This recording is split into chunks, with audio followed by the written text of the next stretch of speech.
antes de nada quiero agradecer la asistencia de todos, porque la verdad que conmueve ver que un tema tan aparentemente ajeno a todos como es el suelo pueda ser capaz de atraer la atención de tanta gente de procedencias muy variadas. Lo que voy a contar no va a ser nada nuevo, simplemente voy a poner, he puesto unas ideas juntas, pero sobre todo lo que tengo son cuestiones, no soluciones. Y luego un ruego, que cuidemos del suelo. Bueno, pues el suelo, como bien se ha dicho,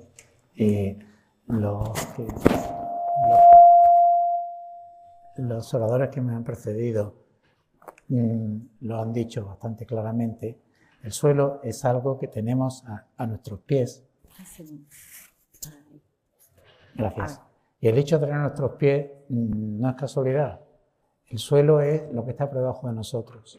Entonces, es curioso, pero el verbo to soil en inglés es ensuciar. O sea que realmente estamos en algo que está sucio, pero bendita suciedad, porque de ahí comemos. Bueno, pues entonces el suelo es algo que aparece en la corteza cuando se formó, ya se solidificó la corteza terrestre, pues se empezó a descomponer gracias a que había una lluvia, había una radiación que variaba, en fin, una serie de cosas, y empezó a descomponerse. Entonces ya tuvimos algo que se rompía. Con el hielo de la noche y con el calor de la mañana se dilataba, se contraía, teníamos trocitos de algo que quedaban por ahí. Y ahí apareció algo, ¿qué? La vida. Entonces aparecieron una serie de pequeñajos, eran una serie de microbios, y entonces empezaron a trabajar y ahí están. Entonces, esto nos lleva a la primera diapositiva. La primera diapositiva es una cosa prestada de un señor que se murió hace mucho tiempo ya, y era David Foster Wallace, que este hombre, pues en un acto de clausura de un curso, pues les planteaba a los alumnos que habían acabado ese curso, que iban a salir ya, a empezar a trabajar por ahí, un cuento de dos peces que van por ahí navegando, bueno, moviéndose por el agua, y se encuentran con un pez mayor, y el pez mayor le pregunta: oye, muchachos, ¿cómo está el agua? Y entonces uno de los pequeñajos le dice al otro, dice: oye, ¿qué es el agua? Bien, este es un punto esencial, porque esto es una pregunta que debemos hacernos siempre. Tenemos el suelo ahí, ¿pero qué es el suelo? Pues hay que pensarlo cada 2 por 3. Bueno, entonces, viendo esto, pues ya María Carmen Campi nos ha dicho lo de la importancia del suelo en las civilizaciones, y el problema de los romanos era que tenían un país muy bonito, pero un país muy expuesto, porque tenía muchas pendientes, eran muchos suelos de origen volcánico, y encima había mucha lluvia que venía del oeste, se erosionaba, y el problema es que se quedaban sin suelo. Por eso fueron conquistando cosas, entre ellos este país. Entonces, pues, como estaban preocupados porque el suelo lo perdían, pues aparte de conquistarlo en otros sitios, pues consultaban con las personas que podían difundirlo, como fue Columela, uno de ellos, y otro fue Virgilio. Y Virgilio tenía una cosa muy bonita que un profesor mío hace no mucho tiempo sacó, y era esto: el genio del suelo. Y es unos versos de las geórgicas que son bastante reveladores por todo lo que cuentan.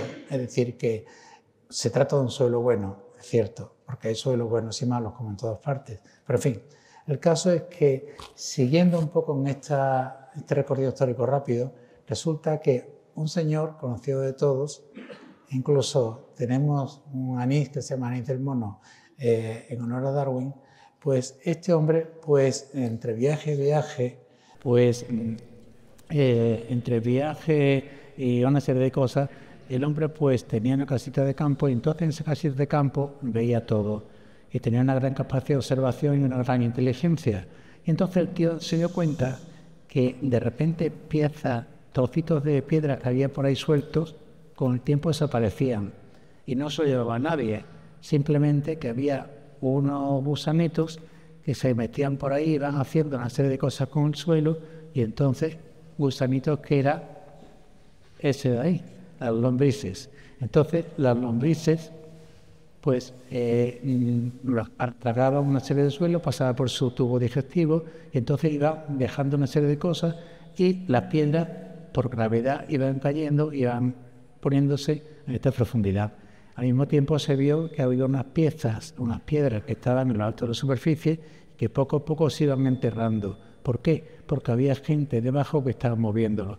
Luego también había otra serie de monumentos, como el monumento de Stonehenge, que está en Salisbury, pues que también se estaba hundiendo debido a que los gusanos, las lombrices de tierra, estaban trabajando ahí. Bien, y en esto pues apareció alguien que ya le dio un poco más de forma a lo que se conocía del suelo. Era un ruso, se llamaba Dokuchev, y este hombre en la mitad del siglo XIX pues empezó a trabajar en el suelo.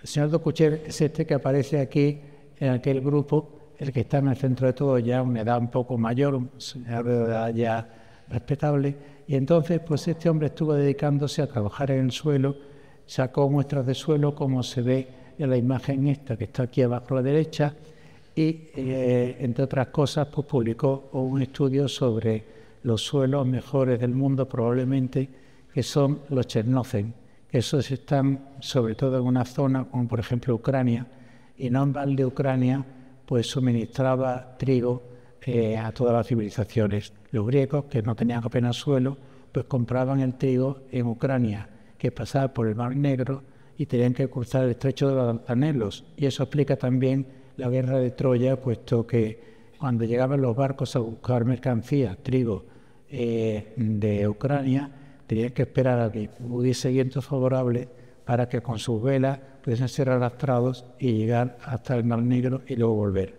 Bueno, entonces aquí tenemos una especie de mapa de suelo del hemisferio norte que sacó, y se ve aquí una mancha que son la mancha de los Cernozem. Este mapa es finales del siglo XIX, pero esto es uno más reciente, esto es de finales del siglo XX, y prácticamente las manchas que tiene en la parte del norte de Eurasia coinciden con las manchas que vemos en la imagen que tenemos aquí en la derecha en el continente euroasiático. O sea que este hombre hizo de todo y además lo hizo bien. Bueno, y luego en el suelo pues tuvimos un día un galardón que no esperábamos, que era un premio Nobel. Y este premio Nobel se lo dieron a un señor ucraniano también, que se emigró a Estados Unidos con sus padres, se dedicó a trabajar en microbiología del suelo y descubrió la streptomicina. Por ello le dieron un Nobel. La streptomicina tenía la ventaja que era un antibiótico, que el primer antibiótico conocido que podía atacar a la tuberculosis. Entonces, bueno, este siguió trabajando, pero esto nos da pie también a reconocer el papel que tiene la materia orgánica en el suelo. Hay un libro que sacó hace poco un periodista inglés que se llama Monbiot, que se llama Regenesis, y en este libro cuenta entre una serie de cosas muy divertidas, que en una batalla de la guerra de secesión americana, pues al final de la batalla había una serie de medio cadáveres, de gente que estaba medio muerta, y al cabo de 2 o 3 días, cuando pudieron sacar los cadáveres, vieron que algunos no estaban muertos y que tenían una especie de resplandor azul. Y eso se atribuye a una bacteria que, interactuando con nematodos e insectos, pues produce productos que combaten las infecciones. Otra parte de la actividad de los microorganismos es que ayudan a que las partículas sueltas que quedan después de romperse la roca se van uniendo unas con otras y queda ahí un entresijo de poros por donde circula el agua y una serie de solutos. Y eso es gracias a la materia orgánica. Bueno, hay que reconocer también incluso que la preocupación por el suelo trasciende lo que es el ámbito científico, y de hecho hace poco ha salido en el periódico y estaba ya reconocido. Hay una encíclica del Papa fallecido que se llamaba Laudatio Si, por una canción de San Francisco de Asís, donde se dedica a analizar el cambio climático y sus consecuencias, sobre todo por lo que son las personas desfavorecidas, que son, como siempre, los que tienen menos recursos.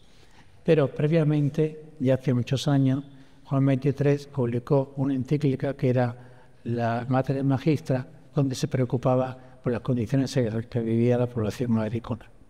Bueno, y ahora llegamos a la pregunta principal. ¿Qué es la salud del suelo?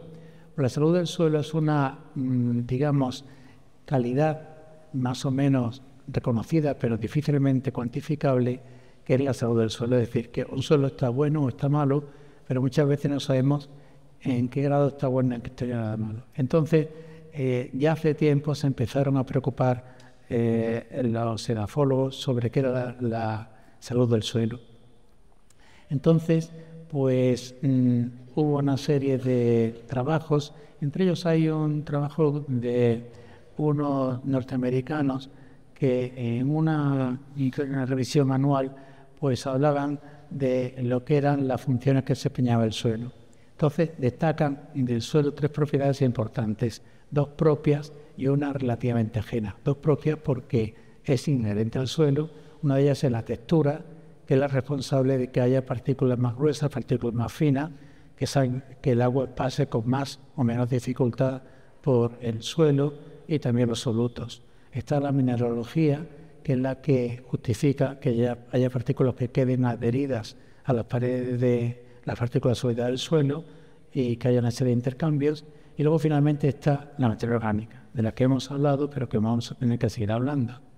Bueno, hay que destacar, como en este caso, esto también del trabajo de estos americanos, de Pan, pues destaca que no todos los suelos son buenos.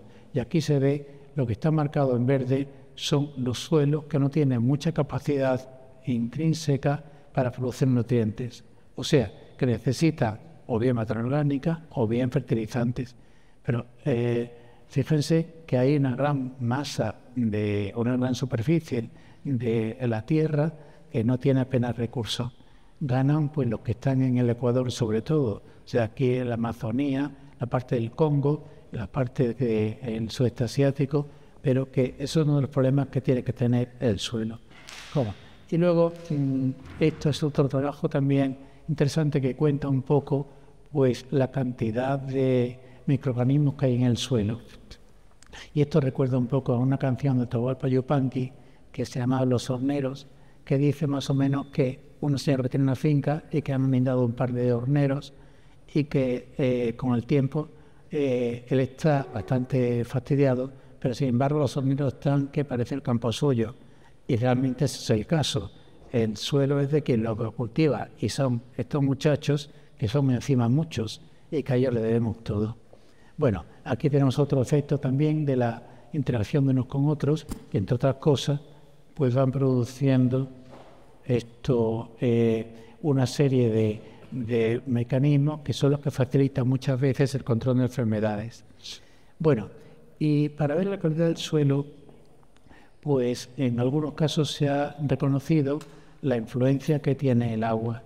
Y por eso en este trabajo se recoge la separación de las diferentes clases de suelo y las clases estructurales, luego los mecanismos que intervienen y fíjense que está en el eje inferior tenemos la temperatura, o sea, el eje de abscisa, en el eje ordenada tenemos la precipitación. O sea que esto condiciona un poco el reparto de los suelos y el reparto de sus propiedades.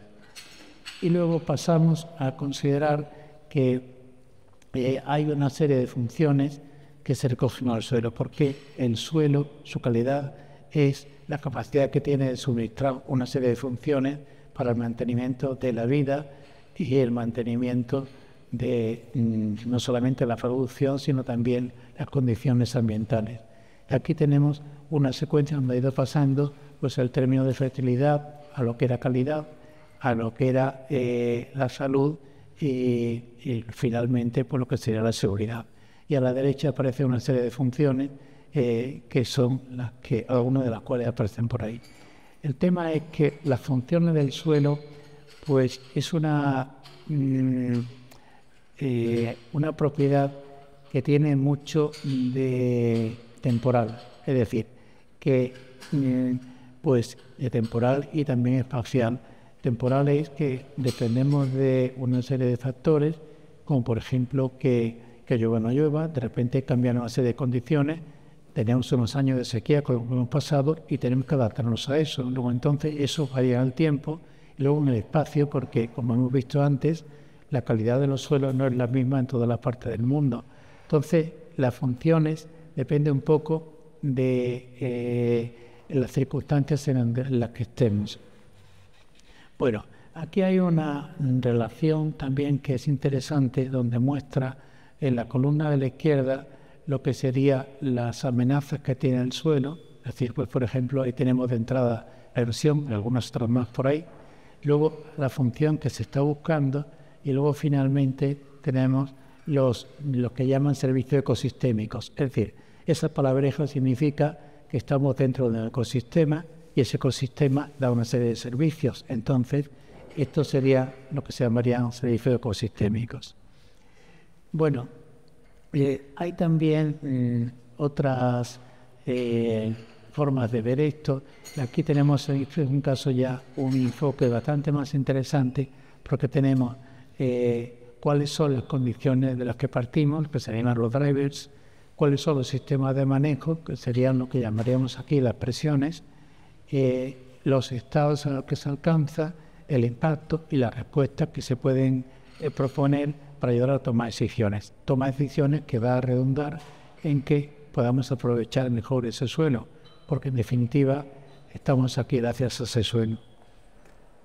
Bueno, esto es también otra imagen que es interesante para ser una perspectiva en lo que sería el ambiente de una cuenca, y se ven pues los diferentes efectos que hay, las diferentes funciones que hay sobre esto.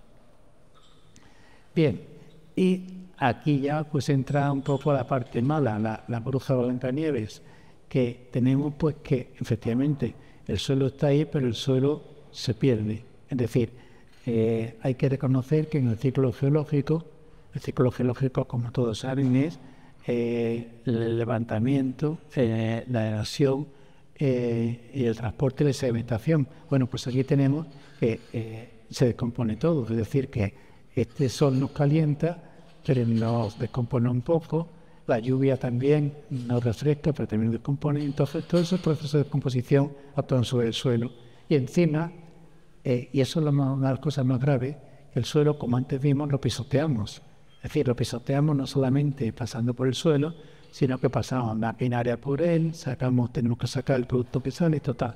Hay una serie de presiones y la gravedad en esto no nos ayuda, porque también facilita la compactación del suelo. Es decir, la pérdida de los poros y, por tanto, la pérdida de las conducciones del suelo. Bueno, pues entonces aquí viene un caso ya más extremo, pero el caso del deterioro, la pérdida de las funciones de un suelo que está en condiciones, digamos, más naturales, y un suelo que ha sido ya erosionado, y se ve la diferencia entre el perfil que hay arriba y el perfil que hay abajo.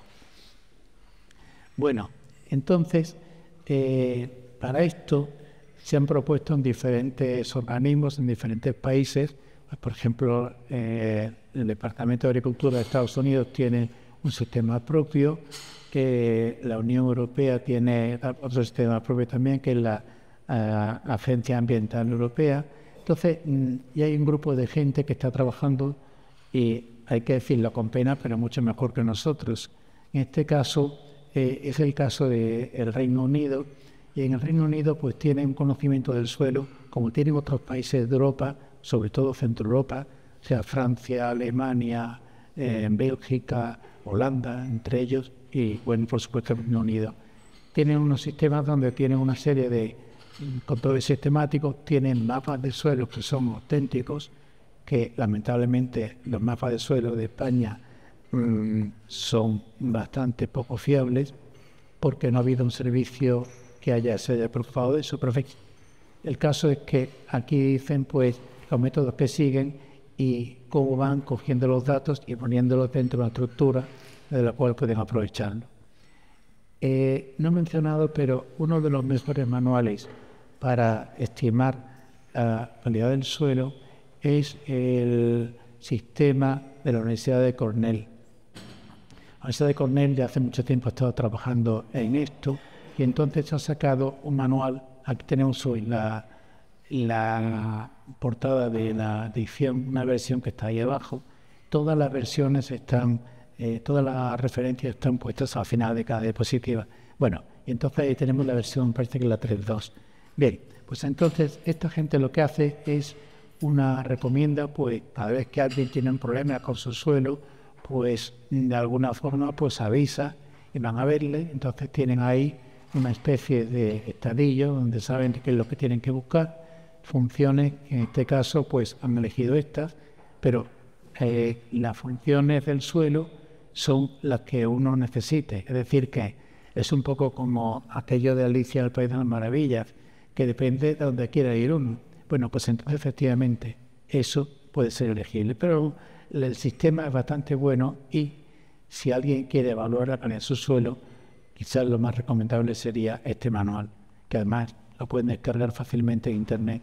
Bien, esto por ejemplo es las clases texturales. Bueno, las clases texturales de suelo, una cosa que quería comentar, estas están establecidas por el Servicio del Departamento de Agricultura de Estados Unidos, y esto arranca de los años 50 o por ahí.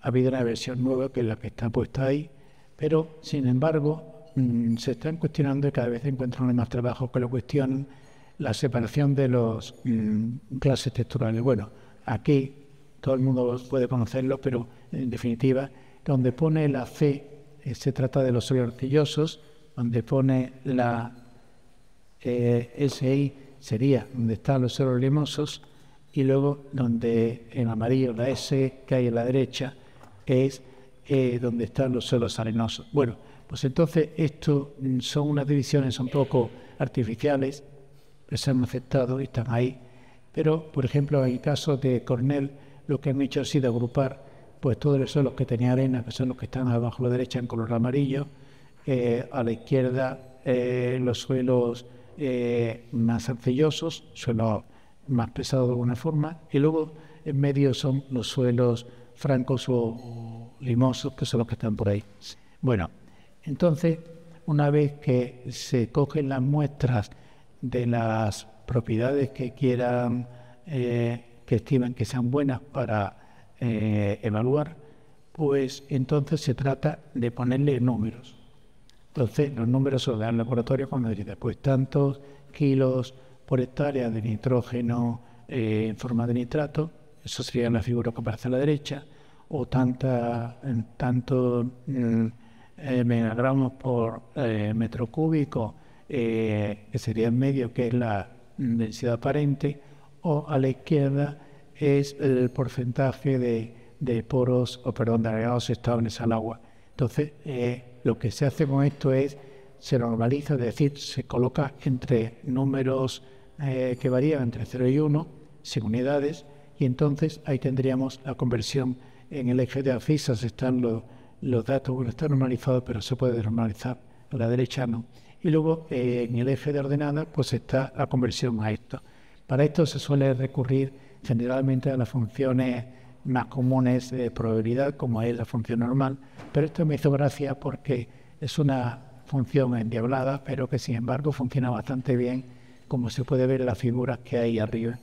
Bueno, y abajo aparecen tres figuras que son reproducción esquemática de lo que hay arriba, y lo que se trata simplemente de que cuando hablamos de una función, pues no quiere decir que lo mejor es lo más abundante. No, en el caso de primero sí, sería agregados estables al agua, pues si es más, mucho mejor. Se cogería una curva como esa. En la segunda figura reconoce que no todo lo más abundante o más alto es lo mejor. Está ahí la densidad aparente. Si el suelo está muy compactado, tiene una densidad aparente muy elevada, pero no es bueno. Entonces, es una función decreciente que aparece ahí. Y luego, finalmente, hay otras cosas que son, pues, ni bueno ni malo, sino simplemente que hay un óptimo. Óptimo está en medio, pues aparece ahí. Y eso sería en este caso, pues la cantidad de nitrógeno que hay en el suelo. Si hay mucho nitrógeno, es un problema por la contaminación que puede producir al pasar esos nitrógenos a la atmósfera y contribuir a los gases del efecto invernadero. Bueno, pues aquí tenemos al final, el informe final, pues es una serie de números y unas interpretaciones que tienen incluso unos colorines para que el que lo vaya a ver lo puede comprender fácilmente. Ahí está. Pero vamos, y esto sería una forma de evaluar el suelo.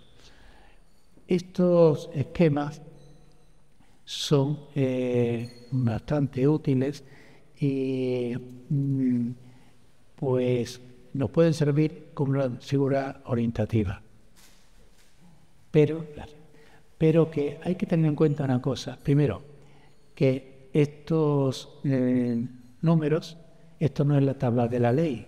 No, esto es simplemente unos valores que tienen que los debemos interpretar según las funciones que nosotros queremos ver.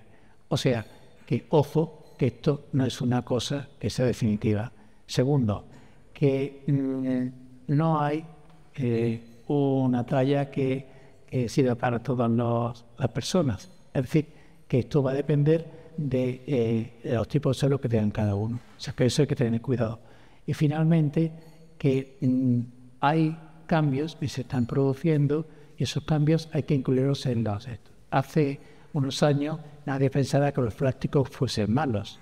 Hoy habla de los plásticos y la gente se pone un poco encogida. Pues efectivamente, ese tipo de cosas hay que tener en cuenta. Es decir, que lo que antes no era bueno, no era malo, pues ahora es bueno y algunas cosas al revés.